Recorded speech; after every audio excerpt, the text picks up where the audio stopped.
आप एलओसी में गई, वहाँ पे वॉल्स पे लिखा होता था dogs and Indians are not allowed. God damn it, you don't belong in here.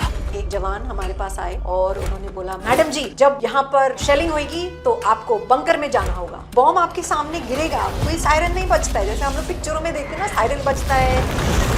पहले दिन करीब 20-25 लड़कियां बुरखे में वो मुझे ऐसे घुमा रही थी, ट्वर्ल कर रही थी। वहां से गार्ड बोले जा रहे हैं, मैडम जी आप इनको अपने ज्यादा पास मत आने दो, बॉम्ब हो सकता है। People have refused a job because of my hairstyle. मैं अपने रील्स की बात करूँ ना, तो अगर 50 कमेंट्स आ रहे हैं उसमें से 25 कमेंट्स ये होते हैं कि आप लड़का हो या लड़की हो। एक मदर ने अपनी 4 साल की बेटी को मार दिया, वाइफ ने अपने हस्बैंड के प्राइवेट पार्ट्स कट कर दिए। I'm also quite amazed at myself that I'm not crying. We've heard of men serial killers, men psychopaths, heard of men doing acid attacks. But now because it's a woman doing it, it is a... Women had more intimate partners than men, 3.1 sex partners, whereas men had 1.8 sex partners. Sex worker होना India में easy है?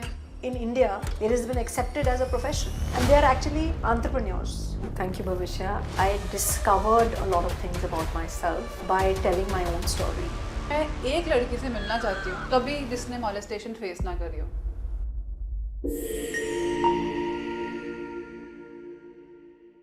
हर 3 minute में एक महिला हिंसा का शिकार हो रही है। हरियाणा जैसे राज्यों में 15 से 18 साल की उम्र के बीच में 88% लड़कियां एजुकेशन से ड्रॉप आउट कर देती हैं। 70% से ज़्यादा सुसाइड केसेस इंडिया में आदमियों के हैं। इन्हीं सब चीज़ों के बारे में हम डिस्कस करेंगे आज के हमारे गेस्ट से, डॉक्टर अर्चना, जो पिछले 30 सालों से विमेन राइट्स, डिसेबिलिटी राइट्स जैसे इश्यूज से डील कर रही हैं। उनका सिर्फ एक ही मिशन है, सिस्टम को जगाना और सोसाइटी को बदलना। तो इसी के साथ स्वागत करते हैं डॉक्टर अर्चना का भविष्यवाणी में। स्वागत है मैम आप। Thank you so much, Bhavishya. Thank you very much. मैंने आपकी एक इंटरव्यू में सुना था कि आपकी जो पूरी लाइफ है ना, वो प्रेम रतन धन पायो जैसी मूवी पे बेस्ड है, जिन्होंने एक छोटी सी जिंदगी से अपनी लाइफ को बहुत बड़ा करा है और हम देखते हैं आपके इंटरव्यूज़। तो कैसे है, थोड़ा सा उस बारे में आप बता दो। अगर आप मेरी लाइफ को देखें तो जैसे ट्रेडिशनल हाउस होल्ड होते हैं, मेरी भी अपब्रिंगिंग वैसे ही हुई। मैं एक जॉइंट फैमिली में रहती थी, घर टॉलीगंज कलकत्ता में। एंड हमारा एक कंपाउंड में हम 3 फैमिलीज़ थे, 2 चाचा और हम, और टोटल मिला के हम करीब 8 बच्चे थे घर पे।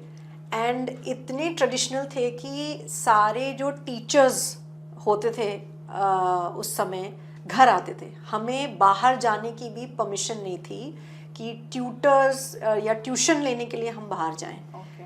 ट्यूशन घर पे होते थे। एंड हम, क्योंकि हम मोस्टली गर्ल्स ही थे, so we were groomed for marriage a lot. हमें डांस सिखाया गया, हमें सिंगिंग सिखाई गई, हमें आर्ट सिखाया गया। तो कल्चर से जितने भी चीज़ जुड़ी थी सब कुछ सिखाया गया। तो इसलिए मुझे कभी कभी लगता है कि मैं ये मूवी जो आजकल देखते हैं जहाँ पे लोग जॉइंट फैमिलीज में रहते हैं और उन्हीं के घर में ही सब कुछ हो रहा है, बाहर जाते नहीं हैं लोग, रिश्तेदार आते हैं, पार्टी मतलब गेट टुगेदर्स हैं। उस समय पार्टियां तो कुछ होती नहीं थी, तो एक शादी का माहौल हमेशा बना हुआ रहता था घर पे। अच्छा, तो इतने छोटे से जगह से आप निकल के, मैंने सुना था आप एलओसी में गई, स्किल्स आरती अभियान को एक सक्सेस दिया। वो एक्सपीरियंस कैसा था जम्मू एंड कश्मीर में, जब आपने बच्चों को और इंसानों को काउंसिल करा वहाँ जाके, जहाँ पे अभी पहलगाम में अटैक हुआ, वो इतना डेंजर एरिया है। तो वो वाला एक्सपीरियंस कैसा था आपका? तो इसका थोड़ा मैं बैकग्राउंड दूंगी। मेरा कोई अम्बिशन नहीं था कभी कि मैं जेंडर स्पेशलिस्ट बनूं, क्योंकि ऐसे हालात थे लाइफ में, लिव्ड एक्सपीरियंसेस जिसको कहते हैं, वो एक्सपीरियंस करते करते वो जो संघर्ष था, वो संघर्ष से उत्पन्न हुआ ये जेंडर स्पेशलिस्ट का रोल। और जब एब्रिगेशन ऑफ 370 हुआ कश्मीर में 2019 में, तो उस समय मैं नेशनल स्किल डेवलपमेंट कॉरपोरेशन में थी। और हमारी मिनिस्ट्री जो है, ministry of skills and entrepreneurship, वो टीम भेज रही थी कश्मीर में फॉर स्किलिंग। तो उस समय जो team the team that got together, I was the only woman in that delegation of about 5 or 6 men. And मुझे याद है जब मैंने मेरी मदर से मैंने बात करी एंड उनको मैंने बोला कि मैं जा रही हूँ कश्मीर, और उस समय वहाँ पर कर्फ्यू था, उस समय वहाँ कोई फ़ोन नहीं, कोई इंटरनेट नहीं, तो कोई कांटेक्ट करने का कोई साधन नहीं था. So it was a very risky proposition. अगर मैं गई, ऐसा भी हो सकता था कि मैं लौट ही नहीं. ऐसा इतना रिस्की था वो प्रोपोजिशन. तो जब मैंने बोला अपनी मदर को कि मैं जा रही हूँ, you know, I have to say my bye bye to everyone. So she said कि आपके साथ कौन कौन है. तो मैंने बोला कि इतने लोग हैं और मैं ओनली महिला हूँ उस कंटिजेंट में. तो माय मदर से चलो जेंट्स तो हैं साथ में. सो एक वो जो विचारधारा है कि महिलाओं को जेंट्स या जैसे लोग पहले ज़माने में कहते थे कि आदमी की ज़रूरत है, वो विचारधारा को मैं मेरा सोच है कि ऐसा कुछ नहीं है, होना चाहिए. It's all about equality, it's all about equal rights. जब कॉन्स्टिट्यूशन में इक्वल राइट्स हैं महिला की और पुरुष की, तो सोसाइटी ये जो नॉर्म्स बनाया है सोसाइटी ने कि आप को ज़्यादा महत्व मिलेगा, पुरुष को ज़्यादा महत्व मिलेगा as oppose to a female, ये सब जो स्टीरियोटाइप्स है वो एकदम ब्रेक करना है. So coming back to Kashmir, जब हम वहाँ गए, तो जब हम लैंड किए थे कश्मीर में, हमारे साथ 21 आर्म्ड आर्मी पर्सनल थे हमारे साथ, क्योंकि हम इतने रिस्की सिचुएशन में वहाँ लैंड किए थे. And there were about 6 cars that were in front and behind us, and we were in one Innova. अच्छा. हाँ. और हम लोग और आई मीन इट्स आम बात है कि जब आप एयरपोर्ट पहुंचते हो तो आप कॉल करते हो कि जो भी आपको लेने आए कि भैया आप कहाँ हो, या whoever's come to pick you up, ma'am where are you. हम लोग जब कश्मीर में लैंड, श्रीनगर में लैंड किए, मुझे अभी भी याद है 2019 में एकदम सन्नाटा, और कोई साधन नहीं था कांटेक्ट करने के लिए कि कौन हमें लेने आया है, और हमें पता भी नहीं था कि वो कौन हो सकता है. फिर बाहर निकल के बहुत मुश्किल से हमें दिखा कि कोई प्लैकार्ड के साथ खड़ा है, और फिर हमें पता चला कि वो हमारे लिए आए हैं. फिर हम गए आर्मी बैरक्स में, हमें रहना था. तो वहाँ के जो कमांडर थे परमवीर जी, उन्होंने बहुत NSDC के कंटिजेंट को सपोर्ट किया. और जब हम लोग आर्मी वो कंटोनमेंट और बैरक्स में गए, तो हमें थोड़ी सी ट्रेनिंग दी गई कि क्या माहौल है. हमें बताया गया कि माहौल में कुछ भी हो सकता है. तो मुझे याद है कि एक जवान हमारे पास आए और उन्होंने बोला, मैडम जी जब यहाँ पर शेलिंग होएगी तो आपको बंकर में जाना होगा. एंड उन्होंने मुझे बताया कि बंकर कहाँ है और कैसे आपको अंदर जाना है. तो मैंने सब कुछ सुना. फिर मुझे पता नहीं, एक क्वेश्चन मुझे मेरे मन में था उस समय. मैंने पूछा कि अच्छा भैया जब शेलिंग होएगी तो पता कैसे चलेगा, क्या सायरन वायरन बजेगा क्या? तो उन्होंने बोला, नहीं मैडम जी, बॉम्ब आपके सामने आके गिरेगी. आई वाज लाइक अच्छा. सो इतने हम इग्नोरेंट हैं अबाउट कि LOC जैसे एरिया में कैसे लोग जीते हैं, क्योंकि हम जो सिटी में रहते हैं, जो अर्बन लाइफ हम लीड करते हैं, हम जो टीवी में देखते हैं वो सिर्फ टीवी तक ही सीमित रहता है, और जो हम सुनते हैं तो वो सिर्फ इंफॉर्मेशन ही रहता है. But when you go there and you experience it, then you realize कि मैन ऐसा भी लाइफ होता है क्या, कि बॉम्ब आपके सामने गिरेगा, कोई सायरन नहीं बजता है जैसे हम लोग पिक्चरों में देखते हैं ना, सायरन बजता है और फिर बॉम्ब की शेलिंग होती है. ऐसा कुछ नहीं था उस समय. सो हम लोग गए वहाँ पर, एंड हमारी काउंसलिंग स्किल साथी एक प्रोग्राम था, काउंसलिंग का प्रोग्राम, जिससे हमें वहाँ पर we had to implement that program over there. तो पहला दिन जो है बहुत सारे लड़के और लड़कियां, एक हमारे स्कूल में ये था काउंसलिंग, वो आए. काउंसलिंग के लिए, हमारे सेशन के लिए। और पहला दिन हमारी इंट्रोडक्टरी सेशन ही हो रही थी। 5 दिन का काउंसलिंग सेशन था। First day was only introductions. तो सब कोई अपने आप को इंट्रोड्यूस कर रहा है और एक लड़का खड़े होके कहता है कि my name is so and so and I am a proud stone पेल्टर। Okay. हाँ, तो जैसे आपका रिएक्शन है ना ओके, तो हमारा भी रिएक्शन कुछ ऐसे ही था कि okay, you know, but because we had come for counseling and we are trained counselors, we knew कि उस समय रिएक्ट ऐसे नहीं करना है कि आपने कुछ ऐसा कह दिया जो हम एक्सेप्ट नहीं कर रहे हैं। तो हमने उसको फिर we let him introduce himself and then after that we had a huddle amongst ourselves, all the therapists, कि इसको हैंडल कैसे किया जाए। और फिर हमने इस बारे में बताया भी, जो आर्मी ऑफिसर्स थे वहाँ पर उनको बताया भी कि ऐसा ऐसा हुआ है।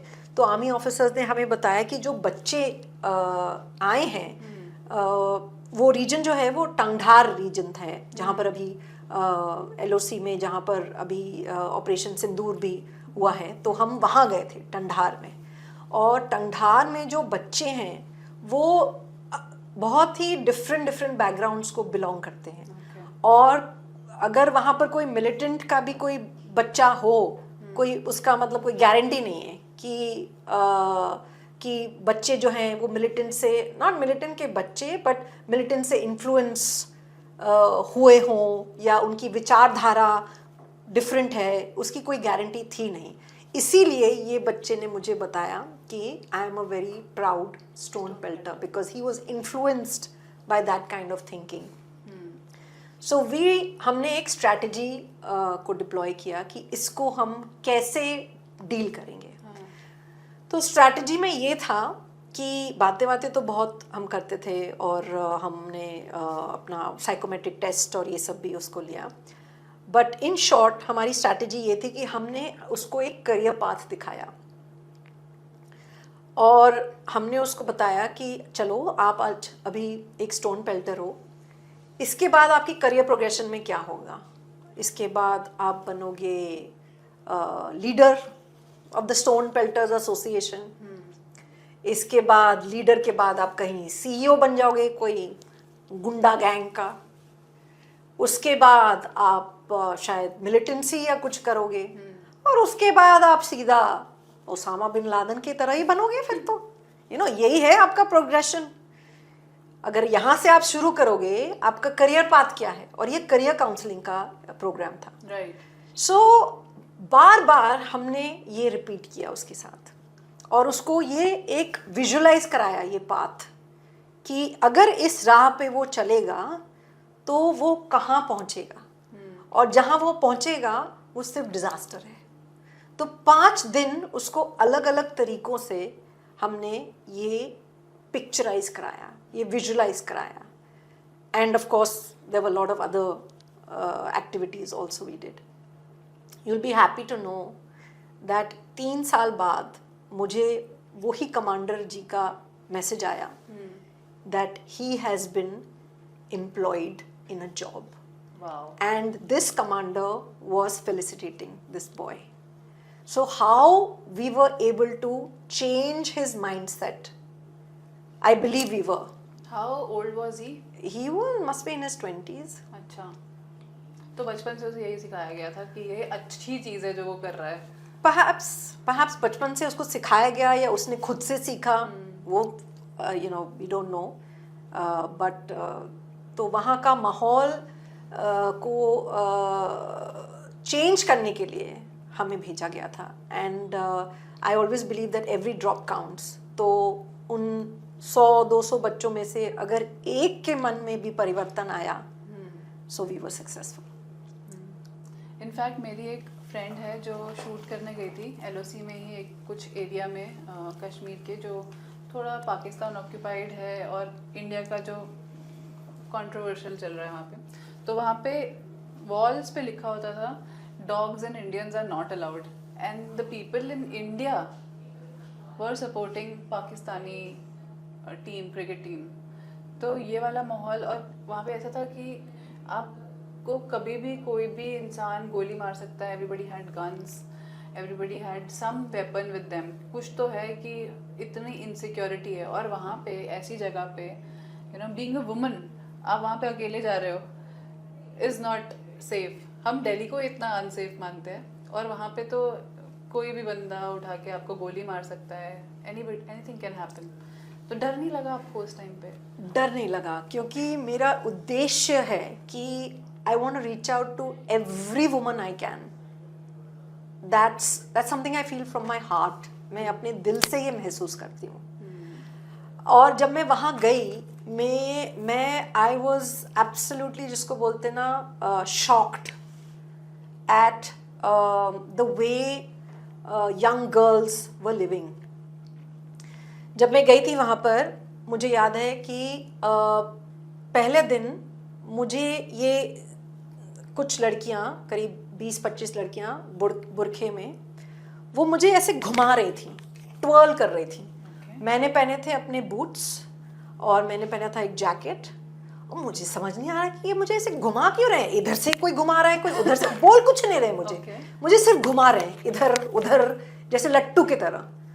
और मुझे समझ नहीं आ रहा है कि क्यों घुमा रहे हैं. और वहाँ से गार्ड बोले जा रहे हैं कि सब सारे गार्ड्स की, मैडम जी आप इनको अपने ज़्यादा पास मत आने दो, पास मत आने दो, कुछ भी हो सकता है, बॉम्ब हो सकता है, कुछ भी. एंड आई जस्ट सेड कि आप रुको, मुझे पता तो करने दो, ये क्यों मुझे ऐसे घुमा रहे हैं.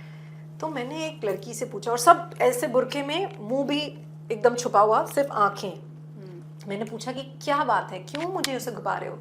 So one of the girls said कि मैम, हमने शॉर्ट हेयर में कोई गर्ल को आज तक, वुमन को देखा ही नहीं है. Okay. We have not seen a woman who looks empowered. Wow, that's such a powerful and revealing moment. Wow. It really shows how deeply. That was some universe speaking. Nice. So the Siri- gods are also agreeing. Siri Yeah, knows. Siri knows. Siri agreed. Siri agreed. So imagine that their perception of they had no visual of a woman looking the way I looked, wearing boots, wearing a jacket, with short hair, मर्दों के बीच में. तो उन्हें विश्वास ही नहीं हो रहा था कि ये, मतलब ये सच में ऐसा होता भी है, इतने छोटे बाल. इनफैक्ट मैं अपने रील्स की बात करूँ ना, मैं अगर कोई अपना मोटिवेशनल कंटेंट डाल रही हूँ या पॉडकास्ट रील डाल रही हूँ, तो अगर 50 कमेंट्स आ रहे हैं, उसमें से 25 कमेंट्स ये होते हैं कि आप लड़का हो या लड़की हो. अभी तक इतने 21st सेंचुरी में आ गए हैं, अभी तक लोगों को इतनी एक्सेप्टेंस नहीं आई कि you can look whatever you want. उसमें आपका एक जेंडर का रोल नहीं होता है. You can wear jeans, T shirt, shirt. Even males wear lot of anarkali stuff these days. तो प्रॉब्लम क्या है? तो प्रॉब्लम ये माइंडसेट का है, क्योंकि हमने ही ये जेंडर स्टीरियोटाइप्स डिफाइन किया है. ये जो लड़कियां हैं वहाँ पर, वो क्यों सोच रही हैं कि एक लड़की जो है वो एक टिपिकल इस तरीके से दिखेगी तो ही वो एक सक्षम महिला कहलाएगी, लंबे बाल या जो भी उनकी धारणा है. तो ये स्टीरियोटाइप को ब्रेक करना हमें होगा. आप सोचो कि अर्बन इंडिया में आपको लोग ऐसे पूछ रहे हैं, तो टंगधार जैसी जगह जो 14 किलोमीटर्स के रेडियस में है, जहाँ पर कोई एक्सपोजर नहीं है इन लड़कियों को, वो कैसी धारणा में जी रहे हैं. वो तो पीढ़ी पे पीढ़ी उनको जो सिखाया जा रहा है, वो वही they are becoming like that, and they start believing कि यही लाइफ है. So these girls, most of them, इनकी शादी हो जाती है 18 साल पे, एंड बस life is that. And Tangdhar is not very far away from Srinagar. करीब होगा 400 kilometre. I don't know, I'm not very sure on the kilometer, but ज़्यादा दूर नहीं है. बट ये लड़कियां जो हैं वो श्रीनगर तक नहीं गई हैं, तो दिल्ली तो दूर की बात है. तो गवर्नमेंट इसमें कुछ हेल्प नहीं कर रही है? गवर्नमेंट कर रही है, इसीलिए तो हम गए थे. तो ये तो एक टीम है जो गई थी. टंगधार जैसे सेंसिटिव एरिया में आप सोचो कितने सारे टीम्स ऐसे सेंसिटिव एरियाज में जाते हैं by the government of India के कितने लोगों को भेजती है, कितने टीम्स को भेजती है। आई एम तो sharing my own experience. But वहाँ पे स्कूल्स एंड एजुकेशन सिस्टम का कुछ वो नहीं है। हम गवर्नमेंट कॉलेज में गए थे वहाँ पर, तो गवर्नमेंट कॉलेजेस हैं, बट आप स्कूल और कॉलेज आप किसी की मानसिकता थोड़ी बदल सकते हैं। वो मानसिकता को सोसाइटी के थ्रू बदलना होगा and lot of effort has to be done for that. चाहे वो सरकार की तरफ से हो, चाहे वो एनजीओज की तरफ से हो, चाहे it's just you and me, we all, and through this podcast also if someone seeing over there, I am sure they will, it will help in changing mindsets. Because अगर हम और आप ये माइंडसेट तोड़ सकते हैं जेंडर स्टीरियोटाइपिंग की, तो अदर्स विल गेट मोटिवेटेड कि वो भी कर सकते हैं, चाहे वो टंगधार से हो या कोई छोटे और विलेज से हो कहीं और। राइट। तो like you are working for an NGO also, अभी आनंदिया फाउंडेशन। तो अभी क्या है ना कि जैसे हरियाणा जैसे शहरों में भी 15 to 18 ईयर्स के एज में विमेन ड्रॉप आउट कर देती हैं स्कूल से। आर वी डूइंग समथिंग कि हम ये परसेंटेज को कम कर सके? 88% इज अ ह्यूज नंबर कि you know women drop out of their तो एजुकेशन। ड्रॉप आउट के बहुत सारे कारण हैं, और ये ड्रॉप आउट अगर आप स्टेटिस्टिक्स देखें तो सेकेंडरी एजुकेशन जब होता है उस समय ड्रॉप आउट ज़्यादा होता है, राइट। स्पेशली गांव एंड रूरल एरियाज में। ये क्यों होता है? बहुत सारे कारण हैं। नंबर 1, डेटा कहता है हाइजीन, टॉयलेट्स। राइट। टॉयलेट्स नहीं होते लड़की और लड़कों के लिए। अब टॉयलेट्स होते भी हैं तो कभी कभी पानी नहीं होता है टॉयलेट्स में। Number 2, safe transport. गांव में लोग एंड रूरल एरियाज में people sometimes there is transport की प्रॉब्लम होती है, और जो स्कूल होता है वो घर से काफ़ी दूर होता है। हमारी तरह नहीं कि आप ऑटो पकड़ो और फट से आप पहुंच जाओ स्कूल में, तो डिस्टेंस काफ़ी रहता है। तो वो डिस्टेंस के लिए सेफ़ ट्रांसपोर्ट नहीं मैनी टाइम्स होता है, और घर आते आते शाम भी हो सकती है। तो सेफ़ ट्रांसपोर्ट की वजह से भी बहुत सारे बच्चे जो हैं, girl children, they opt out. Another thing is marriage. बहुत सारे पेरेंट्स अभी भी सोचते हैं कि जो बेटी है वो एक लाइबिलिटी है, तो जितने जल्दी इसको किसी और को दे देंगे अपनी लाइबिलिटी ख़त्म हो जाएगी। तो marriage is like a burden on those parents. तो सेकेंडरी एजुकेशन पे आते आते शादी करा दी जाती है, और शादी इसलिए भी करा दी जाती है। Parents, when I have spoken to people from rural India, parents कहते हैं कि अभी ये टीनेज में है और इसके इधर उधर भटकेगी, इससे तो अच्छा इसकी शादी करा दो। तो parents feel that managing a girl who is a teenager is problematic. तो अगर उसको शादी करा देंगे उसकी, तो उनकी प्रॉब्लम तो ख़त्म हो गई। कैसे सॉल्व कर सकते हैं हम ये प्रॉब्लम को? तो आनंदिया में हम लाइब्रेरी सेटअप करते हैं गवर्नमेंट स्कूल्स में। अच्छा। ऑफ कोर्स प्राइमरी स्कूल में करते हैं, सेकेंडरी में नहीं। बट हम जो स्टोरीज इस लाइब्रेरी स्टोरी बुक्स इस लाइब्रेरीज में डालते हैं, they are all related to sustainable development goals and child rights.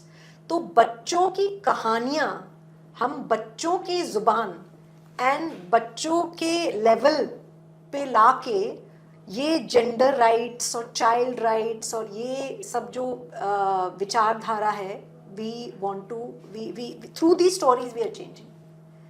So that's how Anandya is working towards changing the mindsets of not only children but also parents. क्योंकि ये जो कहानी है, कहानी की किताब घर जाती है, माँ बाप पढ़ते ही होंगे किताबें, और हम कम्युनिटी को भी इन्वॉल्व करते हैं अपने लाइब्रेरीज में, उनको ये कहानियाँ सुनाते हैं। तो धीरे धीरे थ्रू स्टोरीज हम ये विचारधारा जो है कि गर्ल इज़ अ लाइबिलिटी, उसको पढ़ाओ मत, उसको जल्दी से शादी कर दो, एट्सेट्रा एट्सेट्रा, ये सारा चेंज करने की कोशिश करते हैं। और चाइल्ड मैरिज जो है उस पे हमारा बहुत फोकस है। पर आपको नहीं लगता कि ये सब चीज़ें हमें लड़कों को ज़्यादा पढ़ानी चाहिए, ताकि जब लड़के चेंज होंगे ना तो वुमेन विल फील एम्पावर्ड कि ओके अभी हमें ज़्यादा सेफ फील हो रहा है, because men are educated and they will not do things जो हमें अनसेफ फील करा रही हैं. तो इसके लिए कुछ कर रहे हैं क्या हम?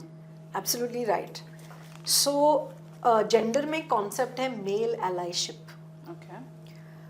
उसमें कहते हैं कि महिला से ज़्यादा पुरुष की मानसिकता, उसकी सपोर्ट ज़्यादा ज़रूरत है बनिस्बत कि आप महिला को बोलो कि you dress a particular way to be safe, you do things to B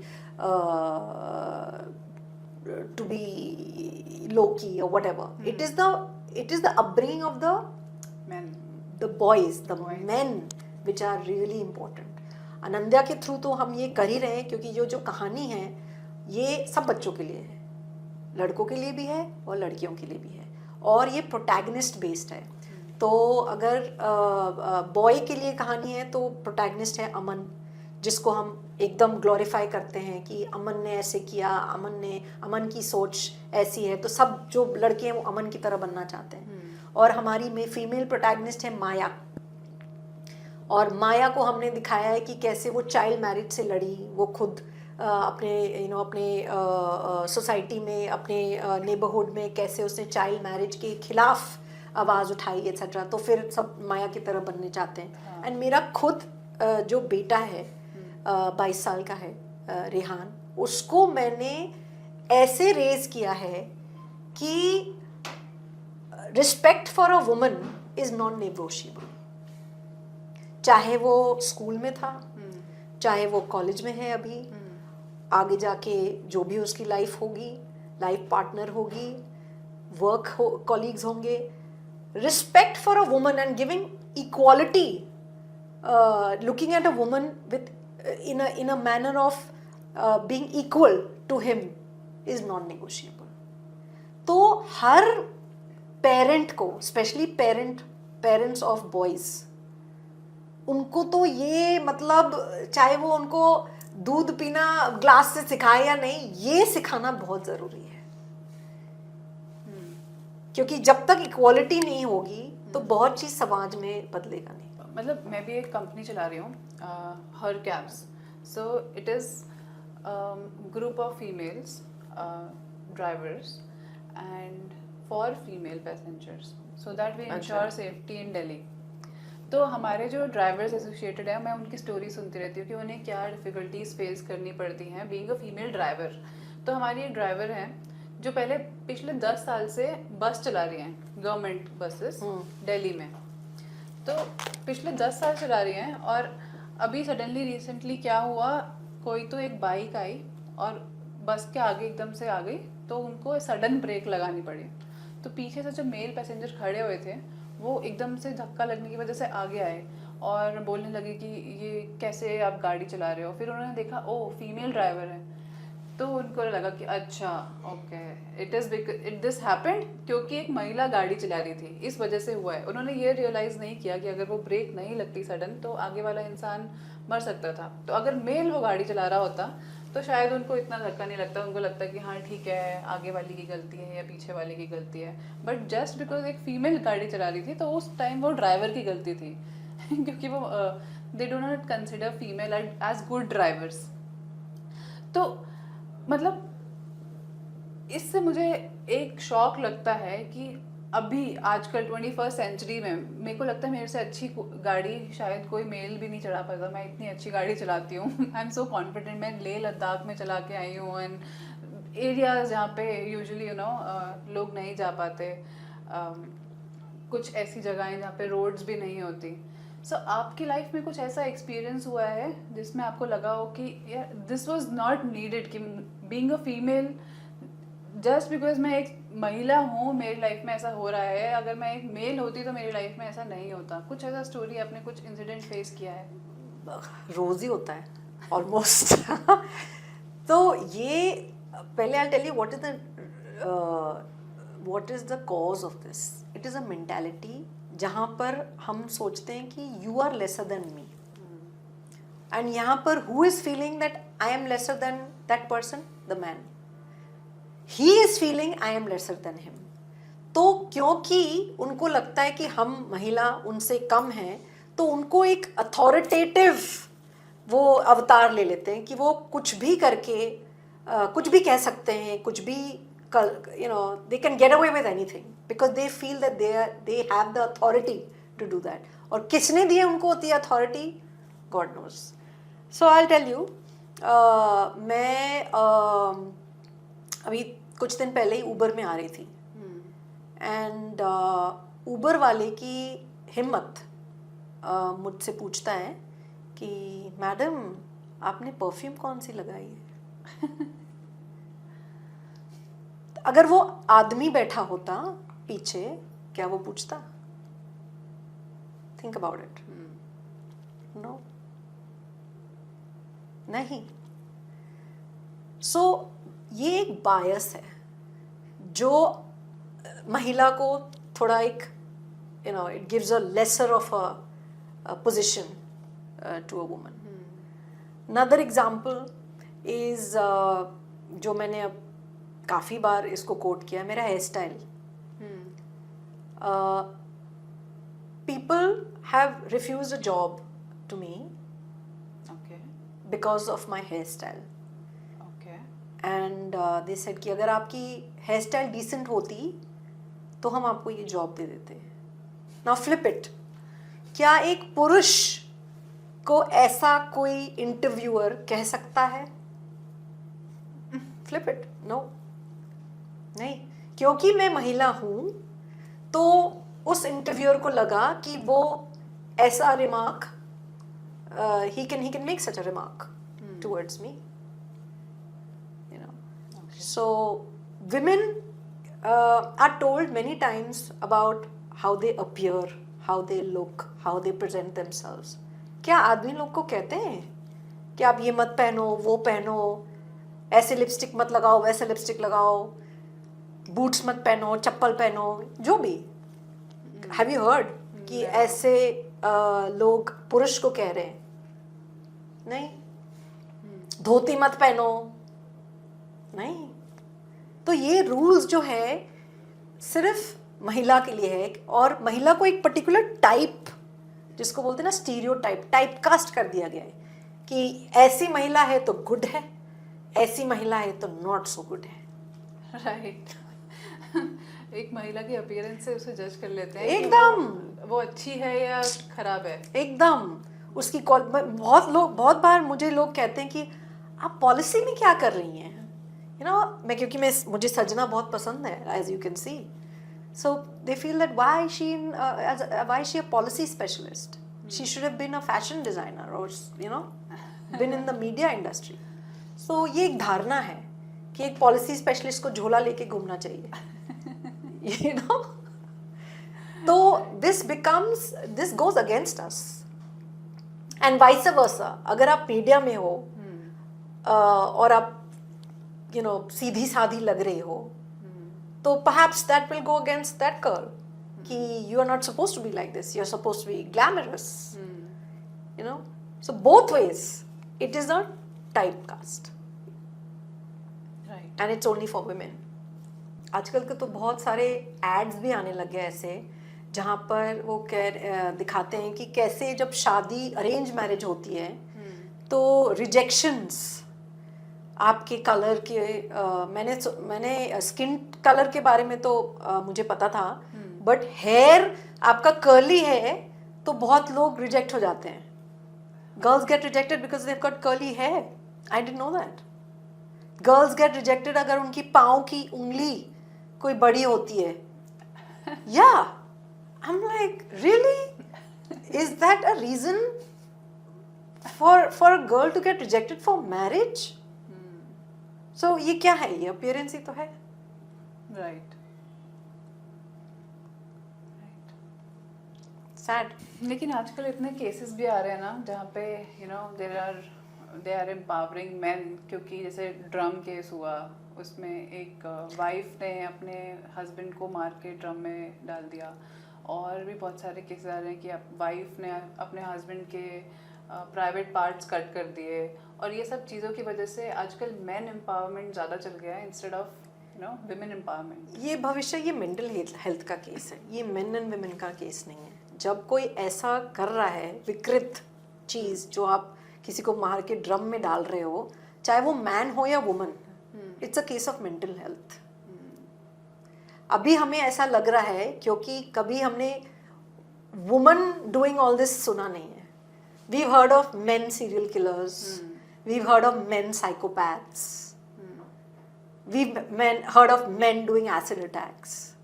But now, because it's a woman doing it, it is emerging as how can a woman do it? But this part is not about man or woman. It is about mental health. कि आपकी mental health की स्थिति क्या है, कि आप इस हद तक जा रहे हो कि आप ऐसे हीनियस क्राइम्स कर रहे हो। राइट। तो अभी एक सर्वे हुआ था NFHS के द्वारा, नेशनल फैमिली हेल्थ सर्वे 2019 में, जिसमें दिखाया गया था कि 11 स्टेट्स ऑफ इंडिया में women had more intimate partners than man. जैसे कि राजस्थान, जहाँ पे हमें बिल्कुल एक्सपेक्टेशंस नहीं है कि लोग ऐसा करते होंगे, हमें एक्सपेक्टेशन रहती है स्टेट्स लाइक दिल्ली, बैंगलोर और मेट्रो सिटीज़ की, हाँ हो सकता है कि विमेन के मोर इंटीमेट या एक्स्ट्रा मैरिटल अफेयर्स हैं या पार्टनर्स हैं, लेकिन राजस्थान जैसे शहर में highest number of women who had on average 3.1 sex partners, वेराज main had 1.8 sex partners. तो इसमें विमेन ज़्यादा इन्वॉल्व हो रही हैं अपने इंटीमेट पार्टनर्स से। What do you think about this? See, again I will link it back to childhood and gender roles. तो मान लीजिए एक महिला है और उसका जो पार्टनर है, हस्बैंड, वो उसे is not loving her. They are married, but there is no love in the relationship. And most marriages, you will see, many marriages, not most, many marriages survive like this. प्यार नहीं होता है। I don't think हमने भी अपने माँ बाप को कभी गले लगते या देखा है कभी। आई डोंट थिंक हमारे माँ बाप भी कभी अपने प्यार को एक्सप्रेस करते थे। एक्सप्रेसिव नहीं होते। इवन बच्चों के साथ भी नहीं होते। हाँ, बच्चों के साथ भी हमें they are not expressive. But times are changing. पहले जो होता था कि आप नॉन एक्सप्रेसिव मैनर में अपना पूरा 50 साल का शादी गुजार सकते थे, बट अब वो टाइम नहीं रहा। अब बहुत एक्सपोजर का टाइम है, इंटरनेट का टाइम है, डिजिटल मीडिया का टाइम है, तो सब कोई देख रहा है इधर उधर कि, और यही दिखाते हैं पिक्चर्स में, रील्स में, इंस्टाग्राम में, क्या सब एक्सप्रेशन ही तो दिखा रहे हैं कि कोई दूसरे के साथ जब कम्युनिकेट कर रहा है, how people are communicating in a very expressive way. ये मदर्स डे, फादर्स डे, ये सब क्या है? It's a way of expressing your love towards that person which was not there earlier. So imagine कि एक महिला है who wants that kind of expressed love from her partner and she's not getting it.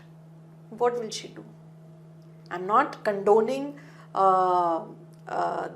extramarital affairs at all, because I feel if you're in a marriage, it's important to be loyal, and fidelity for me is very, very important. Otherwise, there are lots of ways to get out of the marriage. You get out of the marriage and do whatever you want. You don't have to stay in the sacred institution of marriage and do these other frills. So I am a firm believer. I'm not saying this is right or wrong, but this is my belief. So again, I'm thinking from that girl's point of view who is going for extramarital affairs, and how this data has emerged that there are 3.1 as compared to 1.8 in males, almost double in males. And these women are all in a marriage, and they have extramarital affairs. They have sex partners either in marriage or not in marriage, in a relationship like without marriage. Okay. So it is a combined data. The only thing I can think of is that people want their partners to be more expressive, which they're probably not getting from one person, so they are going. It's like shopping, but that's very dangerous. You know? अभी एक recently एक case हुआ था कोची में, जहाँ पे एक mother ने अपनी 4 साल की बेटी को मार दिया क्योंकि उनकी 4 साल की बेटी उनके ही किसी फैमिली मेम्बर ने उसे अब्यूज़ करा था और उसकी मदर से ये बर्दाश्त नहीं हुआ that girl's चाचा or some relative has abused that 4-year-old girl and that mother killed her own child because of this. What would you call that? Mental health. Maybe she felt hopeless.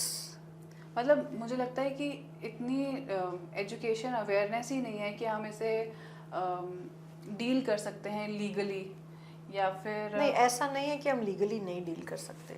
Awareness नहीं है उनको कि हम इसको police के पास लेके जा सकते हैं, या फिर इतनी एजुकेशन नहीं है कि एक लड़की को बचाया जा सकता है. उनके अकॉर्डिंग सारी गलती एक लड़की की है, चाहे वो 4 साल की क्यों ना हो. और मुझे लगता है कि कभी कभी हम इतने हताश हो जाते हैं, जिंदगी से हार मान लेते हैं हम लोग. You know, we feel so rejected, we feel so demotivated, we feel life has come to an end. And that again is a state of mental health. And I feel that when people are in that state, things like suicide happens. Things like what you're saying, कि अपनी ही बच्ची को मार दिया उसने, क्योंकि you don't have the will to deal with life. Life is challenges.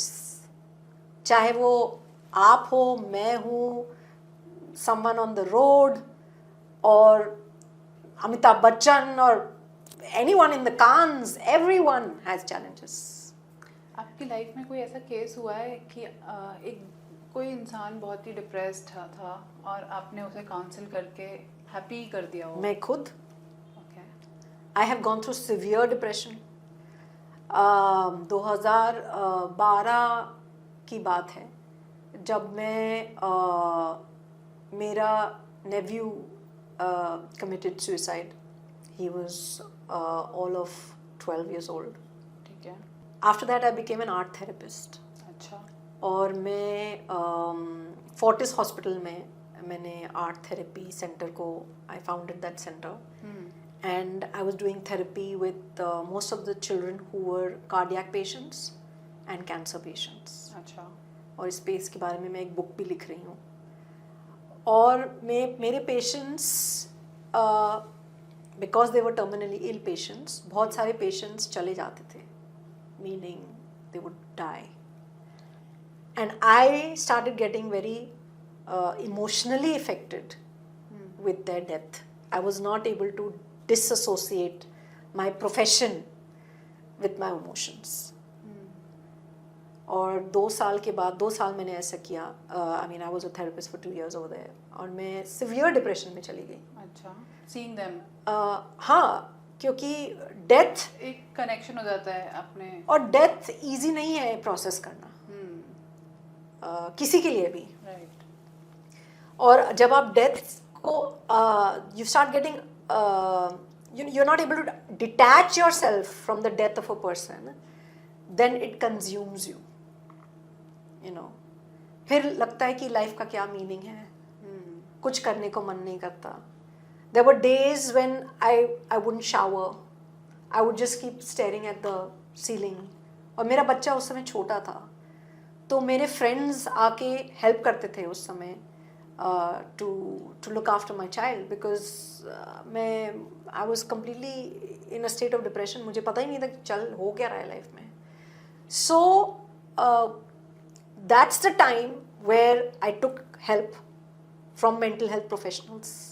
So people who are going through any sort of feeling low और depression, और डिप्रेशन जब आता है ना, कोई टैग लेके नहीं आता है कि अब आप डिप्रेशन में हो. ठीक है, ये कोई वेदर चेंज नहीं है जो आप मेजर कर सकते हो. अभी 24 डिग्री है तो अभी आप 24 डिग्री डिप्रेस्ड हो, अभी 40 डिग्रीज है अभी 40 डिग्रीज. ऐसा कुछ नहीं होता है. It is a feeling and nobody tells you that this feeling is depression. So how to, firstly you have to identify and recognise कि मेरे साथ जो हो रहा है वो कुछ अजीब हो रहा है. And that's how I felt, that I'm feeling different, I'm feeling low, I'm not feeling happy. Later I found out that I was in depression. I didn't know at that time. But when one is feeling like that, it is very important to seek help. Very, very, very important. Seek help from anyone. चाहे आप अपने parents से बात करो, friend से बात करो, if you can get a professional से, दैट्स द बेस्ट, उससे बात करो, बट रीच आउट.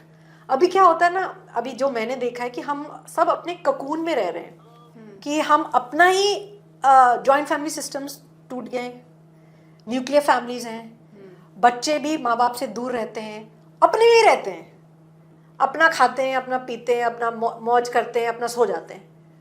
और यही अकेले अकेले अकेले इंस्टाग्राम देखते, अकेले अकेले रहने से आई थिंक वो कनेक्ट जो है, जो ह्यूमन कनेक्ट है, वो टूट रहा है.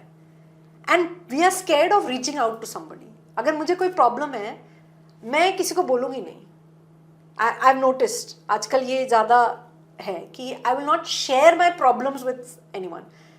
एवरीवन हैज़ टू थिंक कि मेरे लाइफ में सब चीज़ बहुत अच्छा चल रहा है, बट ऐसा होता नहीं है रियल में. And when you are going through a problem, very important to reach out, because that's the solution of your problem actually. Reaching out, talking, getting help.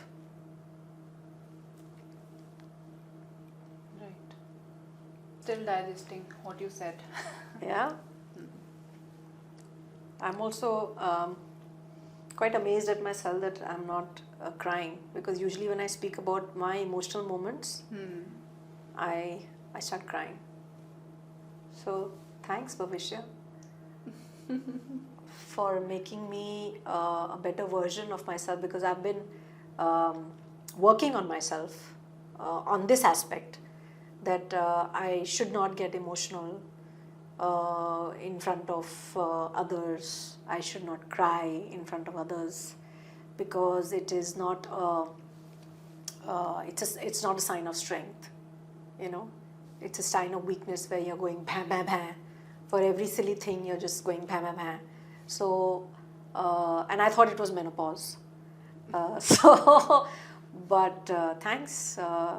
You have given me proof that what I have been working on has manifested. मुझे ऐसा And लगता I'm है not कि crying. मुझे ऐसा लगता है कि अगर कोई इंसान रो रहा है तो वो ज़्यादा स्ट्रांग है, क्योंकि it is not easy to be vulnerable in front of everybody. अगर मैं किसी के सामने रो रही हूँ और मैं वल्नरेबल हो रही हूँ कि यार मुझे सैड फील हो रहा है, I am stronger than most of the other. You're absolutely right, but it is not perceived like that. It is perceived as, especially when you're a leader at a workplace, it is perceived as the leader's weakness. पर मैंने आपसे ही आज हमारी starting में सीखा था, जब हम आपके केबिन में बैठे थे, और बहुत अच्छी लाइन सीखी थी कि मुझे कैसा फील होता है वो इम्पोर्टेंट है. हमें आसपास जो भी लोग परसीव करते हैं, वी कांट कंट्रोल देम.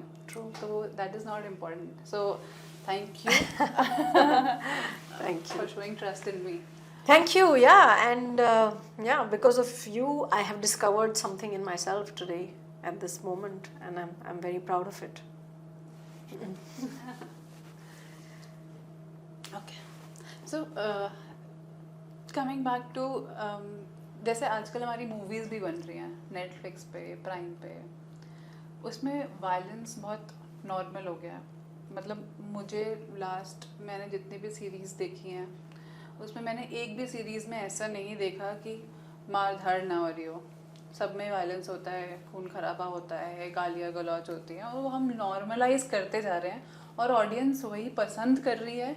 इसी वजह से प्रोड्यूसर्स वो ज़्यादा मूवीज़ वैसी बना रहे हैं. सो मुझे लगता है कि जो मूवीज़ बना रहा है उसको that is a business for them, कि वो वही बनाएगा जो ऑडियंस देखना चाह रही है, और ऑडियंस देखना ही ये चाह रही है कि खून खराबा हो, मारधाड़ हो, और उससे ज़्यादा व्यूज़ आए, उससे ज़्यादा कमाई हो. और ये कैसे हम चेंज कर रहे हैं, या हम इसके लिए कुछ एफर्ट कर सकते हैं कि यू नो मार धाड़ कम हो, ताकि हमारा वो हम नॉर्मलाइज ना करते रहें. मतलब जितना नॉर्मलाइज करते जा रहे हैं कि हम माँ बहन की गालियाँ दे रहे हैं, एंड इट इज़ ओके. हम चलते चलते भी रोड पे सुन लेते हैं कि एक बंदे ने अपने दोस्त को बोल दिया कि ठीक है, you are this this this, and it is okay for us, हमने उसको एक्सेप्ट कर लिया है कि ये तो सब बोलते ही हैं, तो हमें कुछ ज़्यादा सीरियस लेने की ज़रूरत नहीं है. How can we actually work on this?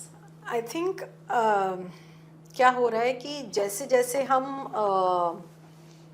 Advancement की तरफ जा रहे हैं, हम एडवांसमेंट का जो मतलब है उसको अंडरस्टैंड बहुत डिफरेंटली कर रहे हैं. एडवांसमेंट मीन्स नॉर्मलाइजिंग एवरीथिंग, सब चलता है, सब कुछ ठीक है.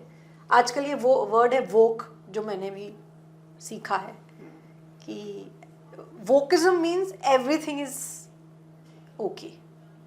The way you speak, if you're speaking badly, it's okay. If there's violence, it's okay.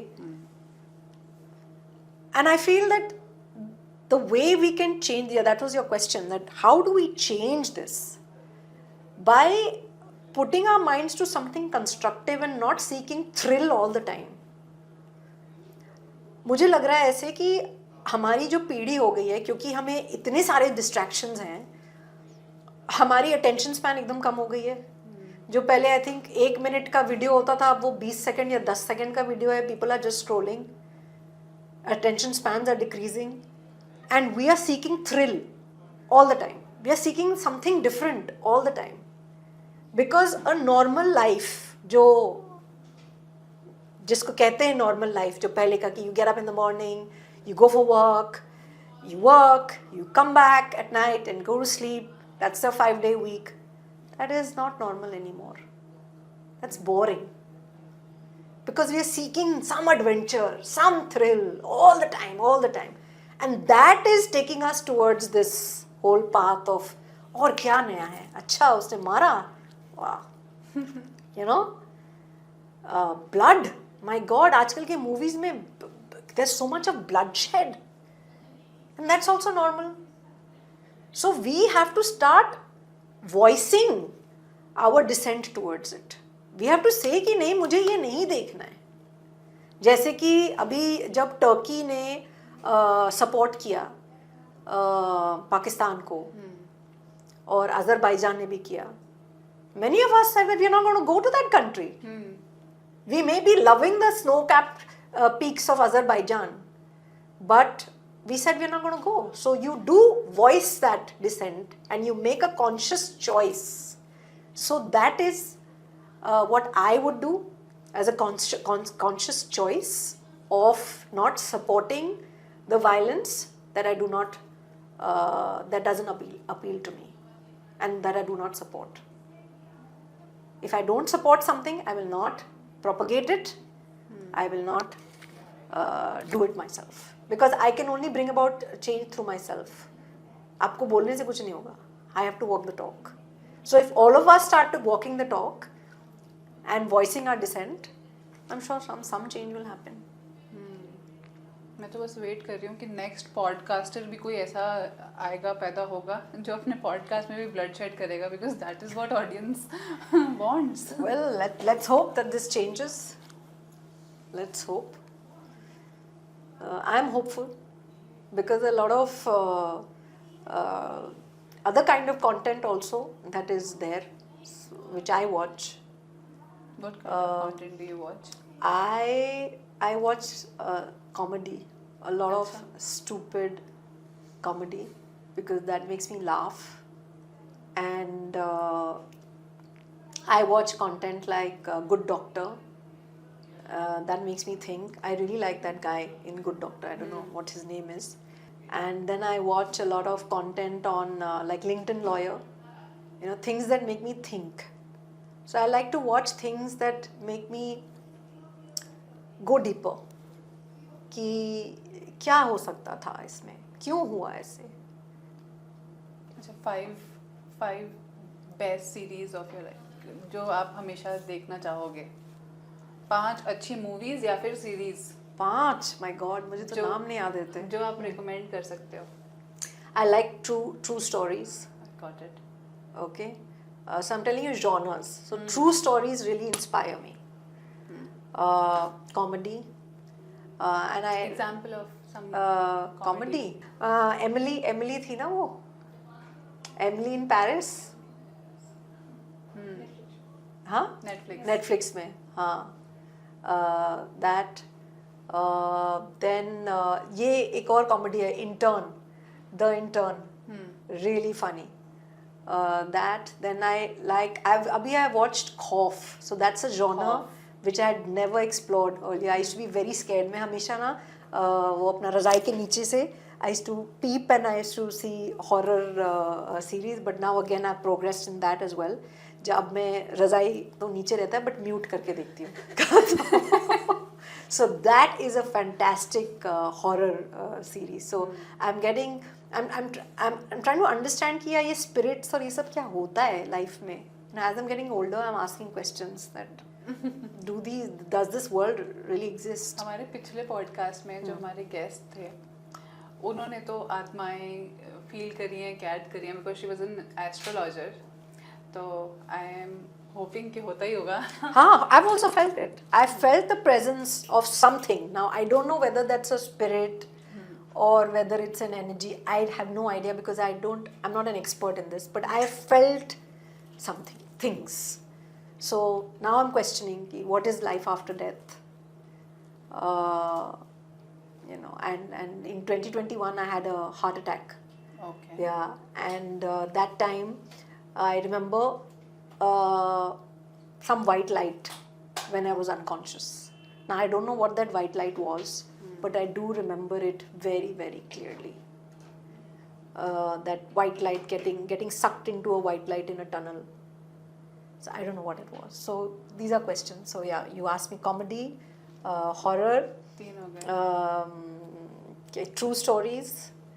I watch. My husband is a golf professional. Okay. So I watch a lot of sport with him, golf. So that's 4, and yeah, 5th would be the actors I like. Yeah. So any actors I like, I see their movies. Like I want to see Kesari 2. I like Akshay Kumar. Yeah. And recently, one of my childhood crushes, Shekhar Kapoor, he liked my post on LinkedIn. okay. So, yeah. So this is someone who I really, was in awe of when I was a child. So, as you grow up and you see these things becoming real in your life, it's a different feeling. तो अभी जैसे आपने share किया कि आपको heart attack आया था 2022 में. हाँ. और उसके बाद आपको ऐसे वाइट लाइट फील हुई और उसके कुछ एक्सपीरियंस शेयर कर पाओगे ऐसे कि यमराज दिखा? नहीं, यमराज तो नहीं दिखा. मौत but, के मुंह से वापस आया? या मौत के मुंह से तो मैं बहुत बार वापस आई, many times. कैसे? And so in 2015 I had swine flu. Okay. And I was in one hospital and my vitals were dropping. And I don't know whether I should take the name of that hospital. That hospital refused to admit me. क्योंकि swine flu में उस समय deaths बहुत हो रही थी. तो किसी तरह मैं दूसरे हॉस्पिटल में एडमिट हुई वहाँ पर. और मुझे 15 डॉक्टर्स, मैं अभी आपको मैं उसको संक्षेप में बता रही हूँ आपको. 15 डॉक्टर्स मेरे साथ थे एंड मुझे पंप किया जा रहा था दवाई से इन माई स्पाइन कंटिन्यूसली. और मेरा ब्लड प्रेशर जो है वो कम होते ही जा रहा था. और डॉक्टर्स ने बोला कि आप जिसको भी फ़ोन करना है आप फ़ोन कर लो, जिसको बुलाना है आप बुला लो, क्योंकि आप क्रैश करोगे. तो मैंने उनसे पूछा क्रैश का क्या मतलब है, और मैं पूरे होशो हवास में हूँ आईसीयू में. तो दे सेड क्रैश मतलब आप कोमा में जाने वाले हो. I was like what, coma में? And I started laughing because I was not feeling like that at all. तो उन्होंने बोला कि इसमें इट्स नॉट फनी अर्चना, क्योंकि हम 15-20 जन यहाँ पर आपकी लाइफ को सेव करने की कोशिश कर रहे हैं और हमने सब कुछ कर लिया है, और इससे ज़्यादा हम आपको मेडिसिन देंगे तो आपका हार्ट बर्स्ट कर जाएगा. तो हम आपको इससे ज़्यादा दवाई नहीं दे सकते और आप क्रैश के तरफ जा रहे हो. अच्छा. और उस समय मैं अभी भी चांटिंग करती थी नम्य हो रही क्यों। मुझे याद है मैंने फ़ोन किया अपनी एक लीडर को, अदिति जी, और मैंने उनको बोला, Aditi Banerjee, I don't remember her surname. तो उनको मैंने बोला कि अदिति जी ये कह रहे हैं कि I am going to die, but I don't want to die. You are a member? Yeah I am also a okay, so I said I don't want to die. So she said don't worry, nothing will happen to you. And collectively उन्होंने they did something called relay दाईमुकु, मतलब कि 24 घंटा chant करना। अब उसको मैं जो विश्वास करती हूँ कि कलेक्टिव एनर्जी होता है, जब कलेक्टिव पॉजिटिव एनर्जी या कलेक्टिव नेगेटिव एनर्जी एक जगह में होता है तो वो मैनिफेस्ट करता है इनटू समथिंग गुड और बैड। एंड वो उस दिन था और आज का दिन है, मैं यहाँ हूँ, I didn't die, nothing happened, miraculously वो टर्न हो गया और मैं ठीक हो गई। This was one experience. Second experience था ये हार्ट अटैक वाला, जब कोविड का वो दौर था जब बहुत यंग लोग मर रहे थे, कोई जिम में गिर रहा था, कोई कहीं, you must heard lot of people between the age of 40 to 50, बहुत डेथ्स हुई थी। उस समय मुझे ये हार्ट अटैक हुआ एंड वो 20 मिनट जो गोल्डन पीरियड कहते हैं उसको, उसके बीच में I mean within that period I was rushed to the hospital. And again आप सेरेंडिपिटी कह लो या जो भी कह लो, वो जो इंजेक्शन होता है जो आप हार्ट अटैक में देते हैं वो बहुत ही एक it's a very, it's not available all the time in the emergency, वो अवेलेबल था। वो डॉक्टर्स जो इंजेक्शन उसको देते हैं वो भी बहुत स्किल्ड डॉक्टर्स होते हैं, वो भी थे उस समय।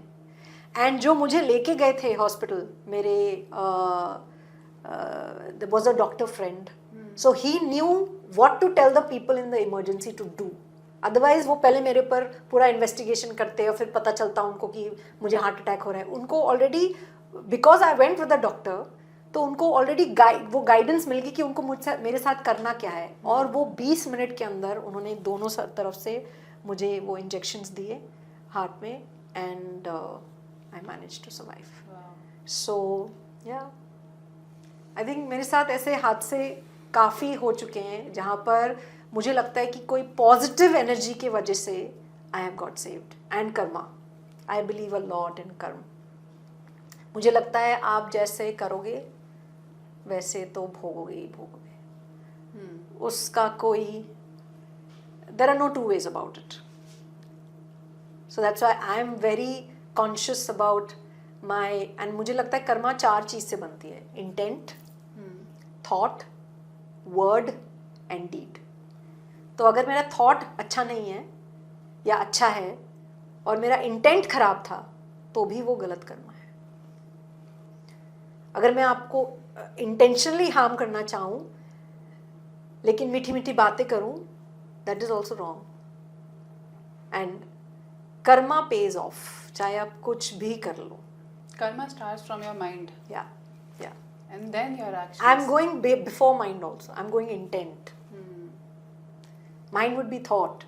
I'm taking one step before mind. What is your intent? What is your gut? You may be trying to think good thoughts about me, but maybe your intent about me is not good. Right. So that also is A bad karma. yes, that is also negative. You're sowing negative karma in your life.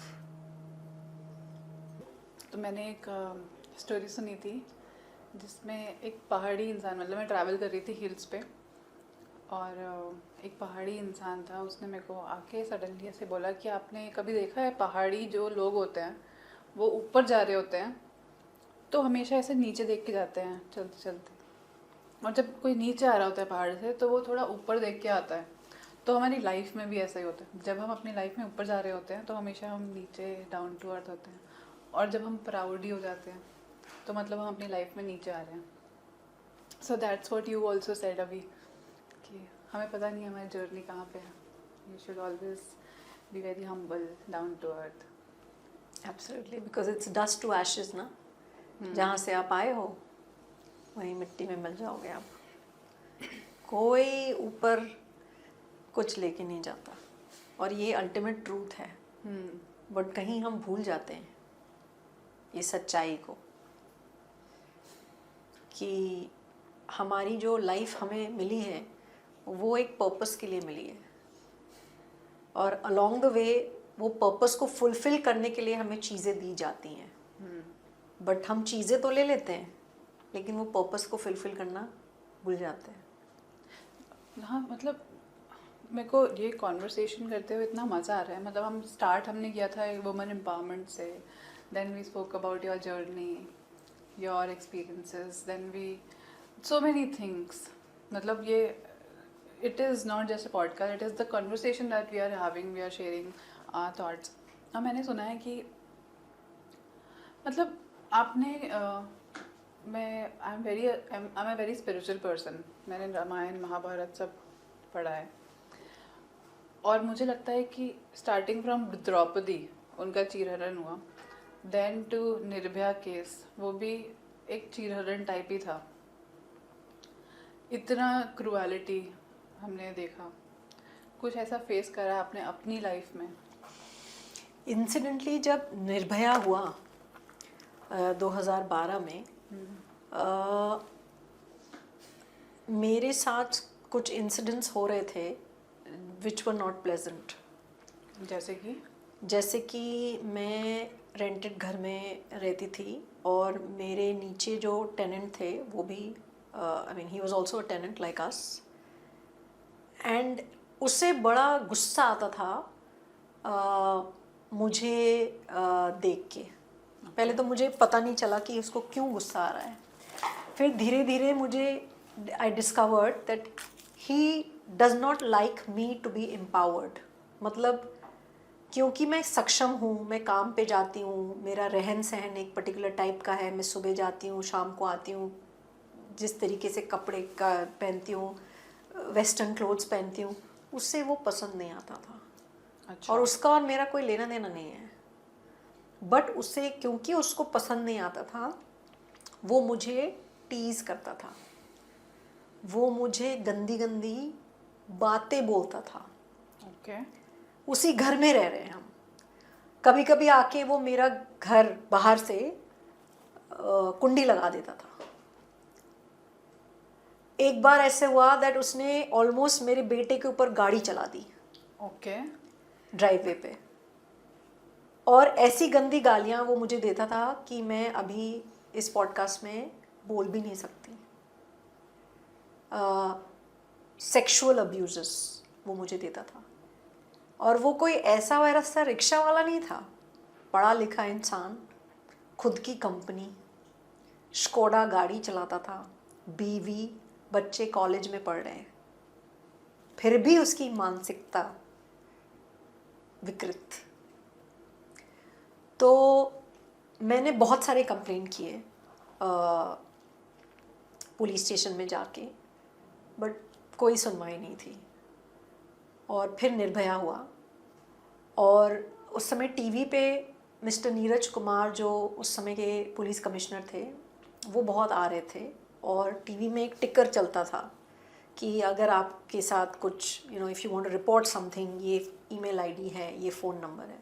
मुझे पता नहीं क्या लगा, मैंने वो email ID लिया और मैंने उस ईमेल पे चिट्ठी लिखी। मुझे नहीं पता था वो किसका ईमेल है, क्या है। और वो email, of all the thousands and lakhs of emails जो गए होंगे उस ईमेल पे, वो कमिश्नर का ईमेल आईडी था। कमिश्नर जी ने मेरा ईमेल रैंडमली पिक किया और हैंड रिटन लिखा उसमें कि इस पे कार्रवाई की जाए। और उस ईमेल में मैंने सब कुछ लिखा कि मेरे साथ ऐसे ऐसे हुआ, मैं इतनी बार पुलिस स्टेशन गई, मुझे नोबडी लॉज्ड एन एफआईआर, ये वो एट्सेट्रा एट्सेट्रा। और उस समय मैंने आपको बताया था पहले कि मैं फोर्टिस में थी अराउंड दैट टाइम। तो मैं फोर्टिस हॉस्पिटल में काम कर रही थी और मुझे कॉल आया डेप्यूटी कमिश्नर का कि मैडम आप कहाँ हो अभी? मैं डेप्यूटी कमिश्नर बोल रही हूँ। आई सेड, मैं तो डर गई। मैंने पूछा क्यों, क्या हो गया? सर आपने ऐसा कुछ कंप्लेन किया है? आई सेड हाँ जी। ही सेज कमिश्नर साहब ने बोला है कार्रवाई करने। अब हमारी जो एक माइंडसेट है, हम खुद ही डर जाते हैं। And that's exactly what happened with me. I got scared. So she said कि मैं आपके घर आ रही हूँ, या तो आप जहाँ हैं हम वहाँ आ जाते हैं। ऐसे नहीं, मैं अभी तो यहाँ पे हूँ, हॉस्पिटल में हूँ, आप नहीं आ सकते, मैं आती हूँ घर। जब मैं घर पहुँची, पूरा एक police van full of cops मेरे घर पे आए। वो लोग पूछे क्या क्या हुआ, मैंने सब कुछ बताया। तब तक मेरे हस्बैंड भी घर आ गए थे। फिर उन्होंने मुझसे पूछा कि आप क्या करना चाहती हैं। आई सेड मुझे नहीं पता क्या करना चाहिए, मेरे को ये, I mean I was going through this, so I complain, now you tell me, आप बताइए कि लॉ क्या है, मुझे नहीं पता लॉ क्या है। तो उन्होंने बोला section, I think it was 504, outraging the modesty of a woman. I am not sure if it was that section, but some section which is called outraging the modesty of a woman. उस पे इसको हम लोग धर लेते हैं। तो ऐसे ठीक है, जो करना है आप करिए। उस समय मैंने कुछ ज़्यादा नहीं सोचा था। उन्होंने बोला ठीक है, हम इसको उठा लेते हैं। तो they picked him up, they took him to the police station, Vasant Vihar police station. And रात को करीब 2:30 बजे मुझे कॉल आया पुलिस स्टेशन से कि आप आइए। तो मैं और मेरे हस्बैंड गए। दिसंबर था, ठंड। और जब मैं पहुंची पुलिस स्टेशन में करीब 100-200 लोग थे। उन्होंने हमें घेर लिया, जसजीत, माय हस्बैंड एंड मुझे। मेरे हस्बैंड ने मेरे हाथ ज़ोर से पकड़ा और उन्होंने बोला नीचे देखना, ऊपर नहीं देखना, और just walk through, don't make eye contact with anyone. I walk through with him, went and sat in the SHO's office. First time in a police station, मैं कभी नहीं गई थी पुलिस स्टेशन। SHO ने हमसे फिर से क्वेश्चन पूछे, और उस समय तक मैं बहुत डर गई थी क्योंकि इतने सारे लोग घेर लिए मेरे को। और ये जो लोग आए थे घेरने के लिए मुझे, वो इसके रिलेटिव्स थे, इसके गांव के लोग, इसके पता नहीं क्या क्या। तो जब मैं SHO के पास बैठी थी, मैं तो रोने लग गई कि मुझे कुछ केस वेस नहीं करना है, ये क्या हो रहा है पता नहीं। I'm okay, I want to take back everything that I said. So it was my husband उस समय who said, तुमने कुछ गलत किया क्या? I said नहीं। He said, तुम क्यों घबरा रही हो? I said, बट इतने सारे लोग। और तब तक मुझे मैसेजेस आए कि अगर आपने केस वापस नहीं लिया तो he'll commit suicide। तो मैं और डर गई कि ओह गॉड, कुछ हो जाएगा तो छोड़ो, ये। And it was only my husband who gave me that courage कि जब तुम सही हो तो तुम क्यों डर रही हो। Now I will go back to conditioning. हमें बचपन से ये सिखाया जाता है सहो। एटलीस्ट हमारे जो 1970s के बच्चे हैं उनको तो यही सिखाया जाता था, सहो, जितना सह सकती हो उतनी तुम ज़्यादा you are more capable as a woman, तुम जितना इंड्योर कर सकती हो। तो मेरे माइंड में भी वही था कि यार क्या एक चीज़ सहना ही तो है, सह लेंगे इसको भी, बट ये सब मैं नहीं देख सकती भैया, वो धमकी दे रहा है, घिराव हो रहा है, ये वो एट्सेट्रा। बट एनीवेज केस हुई उसके ऊपर, because I did not take back the case. And court, I used to go to court. That was also another experience for me.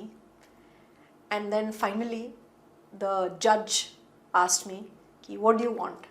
I said, ma'am, ये अगर सॉरी बोल दे, I am good with that, और मुझे कुछ नहीं चाहिए।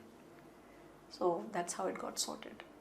So abuse, harassment is something कि हम लोग, many women just take it in their stride. हम लोग रिपोर्ट नहीं करते हैं क्योंकि हमें सिखाया जाता है चुप रहने के लिए, बट चुप नहीं रहना चाहिए। क्योंकि वो जो आदमी आज एक लड़की के साथ कर रहा है वो दूसरे के साथ भी करेगा, तीसरे के साथ भी करेगा, और करते करते करते हिम्मत इतनी बढ़ जाएगी कि वो एक निर्भया जैसा केस हो जाता है। क्योंकि निर्भया जैसा केस सडनली नहीं हो सकता, उसके लिए आपको you really have to be deranged, और वो साइंस आते हैं लाइफ में। बट जब कोई उस साइंस को अननोटिस कर देता है एंड उस साइन को रिपोर्ट नहीं करता है, then something like this happens. So I have learned this lesson in my life कि जब भी कुछ मेरे साथ अन्याय होता है, हरासमेंट या कुछ भी, I don't keep quiet. And that's how I think all of us should be, without fear. क्योंकि हमारे अंदर एक डर है, क्योंकि अगर हम बोलेंगे तो हमें ही ठहराया जाएगा दोषी. एक अगेन ये कहाँ से आया ये डर पता नहीं, बट ये डर है that we better keep quiet. Right, We better not say anything. Correct. Let it just go. ये स्टोरी इतनी रिलेटेबल है, रिलेटेबल एज इन मैं आज तक एक लड़की से नहीं मिली हूँ ऐसी जिसके साथ में हरासमेंट ना हुई हो, ईव टीजिंग ना हुई हो. हर लड़की इस दुनिया में इसका शिकार होती है, और 90% ऑफ द जो लड़कियां होती हैं वो अपने ही फैमिली मेंबर से हरास हो रखी होती Molestation. Molestation. Family members बहुत molest करते हैं. खुद छोटी के ही, बच्चियों को. खुद के ही चाचा, मौसा, Yes. जीजा, कोई भी हो सकता है. हर लड़की किसी ना किसी तरह मोलेस्टेशन का शिकार हो रखी होती है. और मुझे अपने ऑडियंस को ये बोलना है कि अगर एक भी लड़की ये पॉडकास्ट देख रही है और उन्होंने मोलेस्टेशन का शिकार नहीं हुई हो तो प्लीज़ मुझे कमेंट सेक्शन में बताना, क्योंकि मैं एक लड़की से मिलना चाहती हूँ जो कभी जिसने मोलेस्टेशन फेस ना करी हो. और अगर इस पे एक भी कमेंट नहीं आया तो वी ऑल नो कि क्या चल रहा है. बट पॉइंट ये है भविष्य कि हमें क्यों सिखाया जाता है कि हम चुप रहें. जब ये हमारे साथ होता है आधे समय तो हम बताते भी नहीं है लोगों को. Right. क्यों नहीं बताते अपने मम्मी पापा को, क्यों नहीं बताते अपने बड़ों को? क्योंकि हमें ये कहीं हमारे सबकॉन्शियस में ये बिठा दिया गया है कि अरे ये सब तो होती रहती है, ईव टीजिंग होता रहता है, हर चीज के लिए थोड़ी तुम नाराबाजी शुरू करोगी. It's okay, let it go. और ये let it go once, let it go twice, let it go thrice, let it go 10x जब हो जाता है ना, तब होता है कैटास्ट्रोफी. तो ये हम सब पे है ये जिम्मेवारी कि हम ये लेट इट गो नहीं करें. चाहे वो मेरा वर्क प्लेस हो, चाहे मेरा घर हो, चाहे मेरा स्पाउस हो, कोई भी, लेट इट गो नहीं करना है. Right. Yeah, that's a lot to take, right? Is it bringing back memories to you? मतलब एक ऐसा ना सीरीज में चल रहा है कि मुझे क्या क्या फेस करना पड़ा था अभी तक. मतलब ऑब्वियसली एवरीबडी हैज़ बीन मॉलेस्टेड, चाहे छोटा हो या बड़ा हो, किसी वे में कुछ ना कुछ तो चलता ही रहता है. तो वो एक वापस से ऐसा चला गया था. बट या, moving on. So sad. It's really sad that girls have to go through this. It's really sad. But आपने सेक्स वर्कर्स के साथ भी काम किया है, उनकी लाइफ कैसे अलग है? क्या उनको फोर्स किया जाता है ये काम करने के लिए, या वो खुद अपनी मर्जी से आती हैं, या उनका क्या मेंटल स्टेट होता है? सेक्स वर्कर होना इंडिया में इजी है क्योंकि हम दूसरे कंट्रीज़ में देखते हैं, जर्मनी, नीदरलैंड्स, वहाँ पे लीगल है, वहाँ पे एक्सेप्टेड है, वहाँ पे इसे नॉर्मल माना जाता है. पर इंडिया में एक हम ऐसे बुरी नज़र से देखते हैं कि अच्छा ये एक सेक्स वर्कर है तो इससे दूर रहो, या she is not a good girl. आपके according is she a good girl? So मैं भी अपने माइंडसेट एंड मेरी upbringing, I am an output of my upbringing. तो मेरी भी अपब्रिंगिंग ऐसे ही हुई जहाँ मुझे सिखाया गया कि एक ब्रिज होता था कलकत्ता में, काली घाट में. जब भी हम उस ब्रिज को क्रॉस करते थे, I remember being told don't look that side, क्योंकि उस ब्रिज में सारे सेक्स वर्कर्स खड़ी रहती थी. तो मेरी भी अंडरस्टैंडिंग यही थी कि गंदी चीज़ होती है. बट जब मैं इस प्रोफेशन में आई और मुझे I had the good Fortune of working with sex workers, तब मुझे उनकी कहानियाँ सुन के मुझे ऐसा लगा कि it's their profession, and that's how in India it has been accepted as a profession, and they are actually entrepreneurs. Yeah, तो उन्होंने मुझे बोला कि हम entrepreneur हैं, हमें सेक्स वर्कर का टाइटल आप लोगों ने दिया है, लेकिन हम एंटरप्रेन्योर हैं. और एक किताब है life of a sex worker जो मैंने पढ़ी, उसमें भी कुछ इसी related to this only. The book is all about this, how sex workers are entrepreneurs. जैसे हमारा बिजनेस है, सपोज किताब का बिजनेस है तो हम किताब बेचते हैं. सेक्स वर्कर के लिए उसका जो शरीर है वो उसको अपना प्रोडक्ट मानती है, and that is her business, and she is an entrepreneur. And she said why. मैंने पूछा उसे आपको क्यों लगता है आप entrepreneur हो, तो कहते हैं जब मेरा मन करेगा मैं बिजनेस करूँगी, जब मेरा मन नहीं करेगा मैं नहीं करूँगी, जितना मैं चार्ज करना चाहती हूँ मैं चार्ज करूँगी, जितना मैं चार्ज करना नहीं चाहती मैं नहीं करूँगी. तो आप एक बिजनेस के साथ अगर उसको कोरिलेट करें, it is pretty much the same. और मेरी ऐसी धारणा कभी नहीं थी. जब मैं उनसे मिली, जब मैंने उनसे बातें करी, तब मुझे ये समझ आया. बट ऑफ कोर्स स्टिग्मा है, तो वो इतना कमा नहीं पाती और वो लाइफ नहीं लीड कर पाती जो एक entrepreneur doing other business can lead, a female entrepreneur. But business तो वो भी कर रही हैं, बट स्टिग्मा के वजह से आगे नहीं जा पा रही. आप सोचिए कि आप एक एंटरप्रेन्योर हो, आपके पास कैब्स का बिजनेस है, आप मेहनत खूब कर रहे हो और आपको मेहनत का फल मिल रहा है क्योंकि उसमें कोई स्टिग्मा नहीं है. बट इनका ये मेहनत भी कर रही हैं, सब कुछ आगे बढ़ने की कोशिश कर रही हैं, बट इनका only drawback is the stigma. आप सोच सकते हो वो हाउ डीमोटिवेटिंग दैट इज, कि किसी के परसेप्शन के वजह से वो आगे नहीं बढ़ पा रही हैं. बिकॉज मोस्ट पीपल का perception is the sex workers are bad.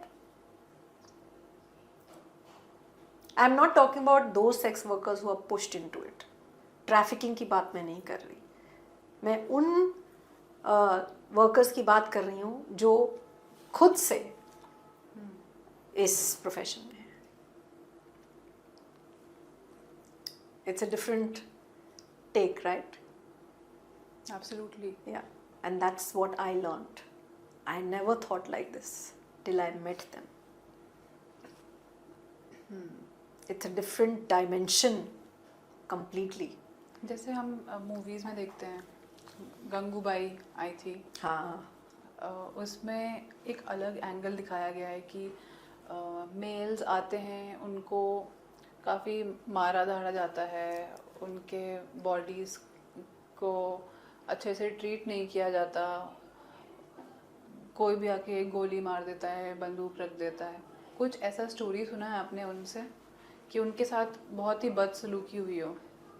बदसलूकी तो होती है, ऐसा नहीं है, बट या they deal with it. They know how to protect themselves. ये लोग जानते हैं कि अपनी सुरक्षा कैसे करनी है. गोली वोली तो अब कोई नहीं मार सकता, चाहे आप वो सेक्स वर्कर हो या कोई और हो. तो अपना सुरक्षा वो करती हैं जितना हद तक वो कर सकती हैं. तो कहानियाँ तो ऐसी हैं, सबकी लाइफ की कहानी में कभी ना कभी या संघर्ष होता ही है. तो ऐसा नहीं कि क्योंकि वो सेक्स वर्कर है उसके लाइफ में संघर्ष है, ऐसा नहीं है. तो I am not going to get into that part. I am only trying to say that being a sex worker is a profession and they deserve that respect. So जब हम उसको once we start viewing it with that eye, automatically ये जो आप violence की बात कर रही हैं, जो आप इल ट्रीटमेंट की बात कर रही हैं, वो अपने आप कम हो जाएगा. So we have to treat them with that respect and that equality. Right. तो मुझे लगता है इस पॉडकास्ट से मुझे एक अलग ही एंगल देखने को मिला, चाहे वो कोई भी हो, एक आदमी हो या औरत हो, सेक्स वर्कर हो या कोई भी जेंडर हो. ट्रांसजेंडर्स के साथ भी ऐसी बदसलूकी होती है और बहुत सारे लोगों के साथ होती है. तो एक अलग एंगल देखने को मिला. कुछ एक एडवाइस हैं तो जो आप एक यंगर जनरेशन को देना चाहोगी, जो वो अपनाएं और अपनी फ्यूचर और बेटर कर सकें, इंडिया और बेटर हो सके, वो एक एडवाइस क्या होगी? पहले क्या था कि हम सिर्फ महिला और पुरुष की तरह जाने जाते थे. अब जो है बहुत बदलाव आ गया है, बहुत चेंज हो गया है, जहाँ पे LGBTQA, तो जेंडर अब कोई बाइनरी नहीं रह गया. एंड चाहे वो LGBTQ हो या वो महिला हो या पुरुष हो या गरीब हो या अमीर हो, मुझे लगता है कि ये जो डिफ्रेंसिएशन है ना इनइक्वालिटी की, मेरे हिसाब से अगर हम सब एक दूसरे को इक्वल की तरह ट्रीट करना शुरू करते हैं, इक्वल की तरह देखना शुरू करते हैं, so a lot of our problems related to all this violence and all the negativities of our society can get rid of. ये इसलिए हो रही है क्योंकि कोई एक जो वर्ग है अपने आप को ज़्यादा पावरफुल महसूस कर रहा है. चाहे you're talking about that lady who chopped off her husband and put it in the drum, she felt powerful, right, over the man. Or it was Nirbhaya. Those men, they felt powerful over Nirbhaya. So it is कि we are treating each other in a manner which is either lesser or more. तो ये equality जो है, अमीर गरीब का भी आप देख लो, ये equality का एक जो मानसिकता है, वो I think we all need to adopt. Because India is now the 4th largest economy. And हमारी जो demographic dividend है, मतलब हमारी जो youngest population in the world है हमारा, तो हम ही लोग अब आगे जाके other countries को service करेंगे. And we have to start respecting even the professions which are related to skilling in an equal manner. ये नहीं कि आप डॉक्टर हो तो you have more status in society as opposed to someone who's done an electrician course. West में ये सब नहीं है. Everyone is treated equal and they get paid that much also. So that mindset of equality has to come, especially amongst men, women, transgender, LGBTQA, everyone. And that is my message. Treat everyone as equal. इसी के साथ I want to really thank you for being our guest, for giving your time and sharing such an important message, advice to our audience.